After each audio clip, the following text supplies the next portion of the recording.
វីដេអូនេះខ្ញុំនឹងបង្ហាញពីរបៀបពង្រីកក្បាលឲ្យធំឬក៏ពង្រីកចំណុចសំខាន់ក្នុងវីដេអូអញ្ចឹងបងប្អូនអាចផលិតជាវីដេអូកំ pl ែងក៏បានឬក៏បងប្អូនអាចពង្រីកចំណុចសំខាន់ណាមួយក្នុងវីដេអូរបស់យើងទៅកាន់អ្នកមើលបងប្អូនដែលចង់ចេះធ្វើអាចមើលការបង្ហាញជូនរបស់ខ្ញុំ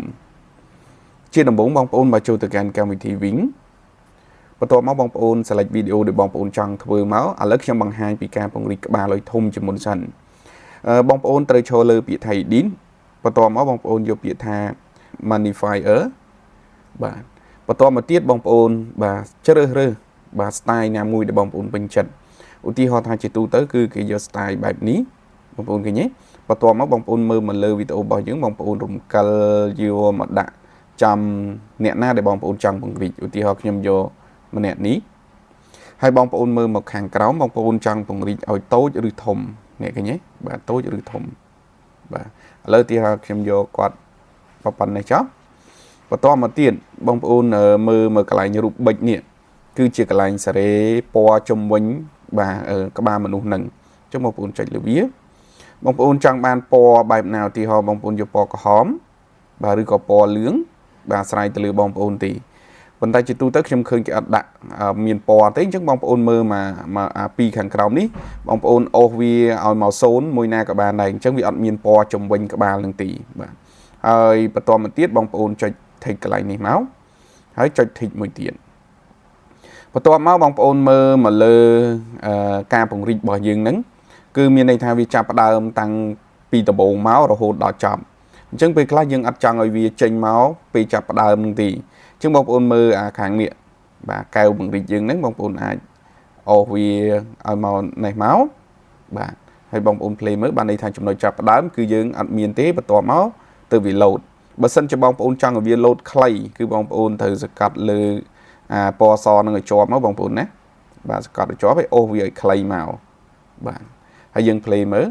គឺវាចេញតែបន្តិចទេហើយវាក៏បាត់ទៅវិញបាទអញ្ចឹងនេះគឺជាការធ្វើការពង្រីកក្បាលនរណាម្នាក់នៅក្នុងវីដេអូរបស់យើងឥឡូវនេះយើងមកមើលវីដេអូមួយទៀតគឺខ្ញុំនឹងពង្រីកចំណុចសំខាន់នៅក្នុងវីដេអូវិញម្ដងបងប្អូនមើលវីដេអូរបស់យើងនេះបាទអញ្ចឹងនៅក្នុងវីដេអូរបស់យើងបងប្អូនចង់ប្រាប់តអ្នកមើលហ្នឹងថាកន្លែងណាសំខាន់ឧទាហរណ៍របស់ខ្ញុំនេះខ្ញុំចង់ប្រាប់ថានៅក្នុងនេះគឺមានរូបសត្វបាទអញ្ចឹងយើងចូលដដែលទេបងប្អូនចូលលើពាក្យថា edit បាទបន្ទាប់មកបងប្អូនអូសមករកពាក្យដដែលមកកន្លែងមិញបងប្អូនបាទឥឡូវយើងរកសិននេះ magnifier ចុចលើវាបន្ទាប់មកទៀតបងប្អូនជ្រើសរើស style ឥឡូវខ្ញុំយក style ដដែលទេ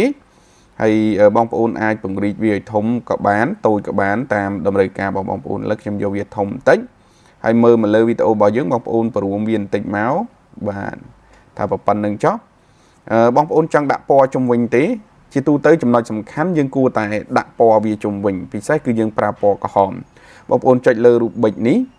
បន្តមកទៀតបងប្អូនអូសមករកពណ៌ក្រហមមកបាទហើយបងប្អូនអាចសេរីទំហំឲ្យតូចឬធំទៅតាមតម្រូវការរបស់បងប្អូនឥឡូវខ្ញុំយកប៉ុណ្្នឹងហើយខ្ញុំចុច tick មួយទៀតបាទអញ្ចឹងចំណុចសំខាន់ក្នុងវីដេអូរបស់យើងបងប្អូនចង់ឲ្យវាចេញនៅពេលណាគឺបងប្អូនត្រូវសេរីអាផ្នែកខាងក្រោមនេះចង់ឲ្យវាចេញចាប់ផ្ដើមពីវីដេអូហ្នឹង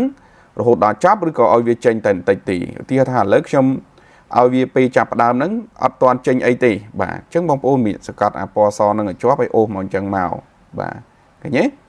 បាទអញ្ចឹងបងប្អូន play មើលពេលចាប់ផ្ដើមហ្នឹងគឺអត់មានទេបន្តមកទៅវាចេញបែបនេះឃើញទេបាទអញ្ចឹងបងប្អូនអាចធ្វើតាមការបង្ហាញជូនរបស់ខ្ញុំអញ្ចឹងមកអញ្ចឹងខ្ញុំបង្ហាញបងប្អូនយើងប៉ុណ្្នឹងចុះអំពីវិធីក្នុងការពង្រីកក្បាលឲ្យធំឬក៏ចំណុចសំខាន់នៅក្នុងវីដេអូបងប្អូនអាចតេស្តសាកល្បងទាំងអស់គ្នាហើយបើសិនជាមានចម្ងល់ផ្សេងៗខមមិនខាងក្រោមមកខ្ញុំនឹងឆ្លើយជូនបន្ថែមទៀតអរគុណជួបគ្នានៅវីដេអូក្រោយជាបន្តទៀតបាទ